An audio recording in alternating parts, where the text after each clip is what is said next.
Today on Bridge City News, Hong Kong gives into public pressure and suspends a proposed extradition bill indefinitely. Ontario NDP leader Andrea Horwath pledges to cut emissions to net zero by the year 2050 if she is elected premier in the next election. And friendly crowds gathered in a number of Lethbridge communities today to celebrate Neighbor Day. Your nation, your province, your southern Alberta. From the heart of Lethbridge, it's Bridge City News with Paul Arthur. Good afternoon. Thanks for joining us. Most of us know someone who suffers from Alzheimer's. 750,000 Canadians live with it. Today, the Walk for Alzheimer's took place at Nicholas Sharon Park. We're in the 13th year of the walk and the second year that IG Wealth Management has sponsored this on a Canada-wide level. Last year we raised, as a national sponsor, $5 million towards this awesome organization, and this year in Lethbridge we are looking to raise $10,000. I believe we're just over the 4,000 mark today, so looking to raise more funds. And as a local organization, we look to support those who are affected by this disease and those caregivers who have given so much and are affected on a emotional and family level. For more information, you can visit walkforalzheimers.ca. Many communities across Canada celebrated Neighbourhood Day today. Here in Lethbridge, the Uplands Neighbourhood Association held a barbecue and dance at Chinook Lake Park, and the Upper Victoria Park Neighbourhood Association held garage sales, gathered for potlucks, along with a variety of entertainment. It's actually an opportunity for neighbors to come together and to work together and to contribute to something that's much bigger than themselves. It gets them engaged with their neighborhood community so that after the event is over and we're walking down the street and we live 5 blocks away from one another, we actually recognize one another, we know one another's name. So we're building connections, we're building relationships, and really that's what Neighbor Day is about, even more than what the event is itself that you get to see as a visitor to it. The town of Colehurst will also be holding a Neighbor Day street dance tonight from 6 until 9. The Lethbridge Street Eats Festival drew in hundreds of hungry Southern Albertans today at the NMAX Centre parking lot. About 25 food trucks provided a wide variety of foods to sample, and there was also entertainment for the young ones on hand. If you have the tummy rumblies, the event continues until 7:30 tonight, with proceeds raised going to support Lethbridge Family Services. The Lethbridge Centennial Quilt Guild hosted their biannual quilt show at the Lethbridge College Gym today. The festival showcased over 200 quilts made by local artisans. The Lethbridge Festival of Quilts 2019 is the biannual show that the Lethbridge Centennial Quilters Guild puts on. It's a showcase of the creative works that the Guild members and local quilters and artists from Southern Alberta have an opportunity to display their works and share their talents with the community. We really look forward to sharing all our work. We're excited about people coming out to see the awesome pieces of work, all the creativity, the workmanship, and it's just a pleasure for us to share this with the public. Westlock, Alberta RCMP responded to a report of a stolen vehicle just after midnight early this morning and boxed the truck in with 2 police cruisers, and then, captured on cell phone video, here is what happened.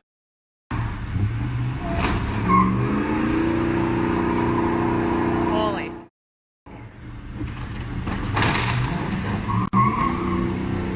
Police had their guns drawn, and the truck eventually came onto the hood of the front police car. The driver and passenger were then arrested and are facing charges.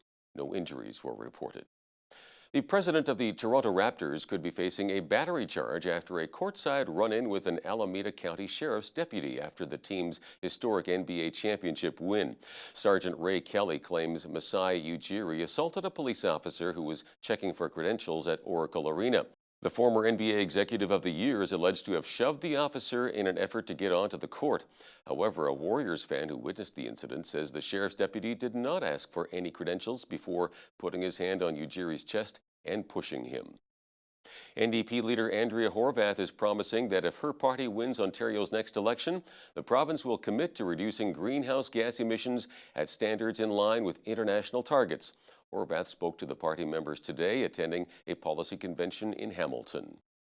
I believe that no child should be forced to miss school or to play inside because the air in her community is not safe.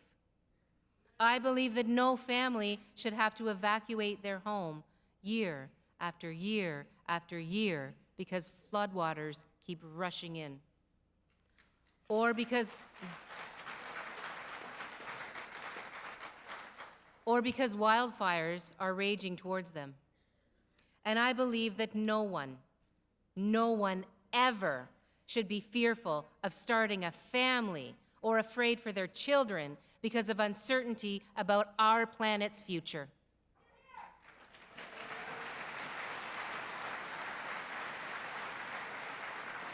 That's why today I'm making a commitment to Ontario's Green New Democratic Deal. We are going to make Ontario net zero by 2050.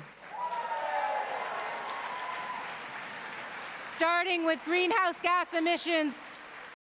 A former Liberal Environment Minister is urging Prime Minister Justin Trudeau's cabinet to reject the Trans Mountain Pipeline expansion because he says there's no economic basis for the project. David Anderson sent a letter to 6 members of Trudeau's cabinet saying there's no credible evidence suggesting Asia is likely to be a reliable or a significant market for Alberta bitumen, which he says could be supplied by other countries. Cabinet is expected to announce its decision on the expansion by Tuesday. In the House of Commons yesterday, Conservative MP Pierre Poilievre used new numbers from the Parliamentary Budget Officer about the future price of a carbon tax to push the Environment Minister's Parliamentary Secretary Sean Fraser about the measure's cost in the years to come. The Parliamentary Budget Officer proved yesterday that the Liberals' carbon tax cannot achieve what is promised unless it is twice as high as they have admitted. I quote, $50 per ton after 2022, there will be a shortfall. We won't be able to meet the country's targets for greenhouse gas reduction.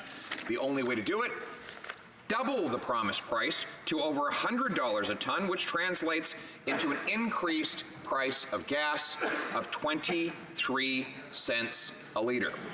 Will the government admit that its carbon tax, while it makes no sense, cost 23 cents? The honourable member is seeking to mislead Canadians in order to scare them into supporting his party. The analysis that he refers to by the Parliamentary Budget Officer presumes that no further measures will be implemented to reduce emissions over the next 11 years and doesn't factor in certain measures that have already been announced or being implemented now, such as the largest investment in public transit in the history of Canada, such as new subsidies to make electric vehicles more affordable, or advancements in innovation that will actually improve carbon sequestration technologies. Mr. Speaker, if the Conservatives would be honest with themselves, they'd realize that our plan is going to make life more affordable for Canadian households at the same time we bring our emissions down. Environment Minister Catherine McKenna says the federal government does not plan to increase the federal carbon tax after it goes up to $50 per ton in 2022.